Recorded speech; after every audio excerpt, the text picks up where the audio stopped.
ගිනි කන්දක මල් පිපෙන්න සරු පස හේතු වෙනවා. ගිනි කන්දේ මල් පිපෙන්න කාලයක් ගත වෙනවා. මිනිස්යාගේ ජීවිතෙත් ඒ වගේම තමයි. කිසිම වෙලාවක දියුණුව එක රැයකින් හම්බෙන්නේ නැහැ. ඒකට යම් කාලයක් ගත වෙනවා. හරිම දුෂ්කර කාල සීමාවල් ගත කරලා විවිධ පිපිරවීම් වලට ලක් වෙලා තමයි අවසානයේ මිනිස්යාගේ දියුණුව හම්බෙන්නේ. දියුණුව වංචාවෙන් ලබා ගත්තොත් ඒක හරියට හුලං පොම්බපු බැලුමක් වගේ. කොයි වෙලේ හරි පුපුරලා යනවා. ආයි හදනවා තියා හිතන්නවත් බැරි වෙනවා. මොකද ඔයා දියුණුවනේ වංචාවෙන් මිස අත්දැකීම් වලින් නෙවෙයි. හැබැයි ඔයා නිසි පිළිවෙලකට දියුණු වෙනවා නම් අත්දැකීම් එක එක පිළිවෙලකට ග්‍රහණය කරගෙන ඔයා දියුණු වෙනවා නම් මතක තියාගන්න ගිනි කඳුවලත් දවසක මල් පිපෙනවා. හැබැයි මල් පිපෙන්න කාලයක් ගත වෙනවා.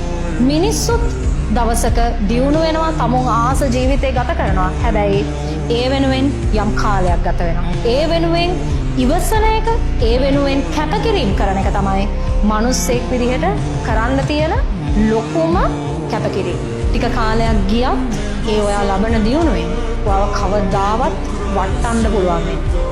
වැටුණත් ඔයා ආයෙ නැගිටිනවා.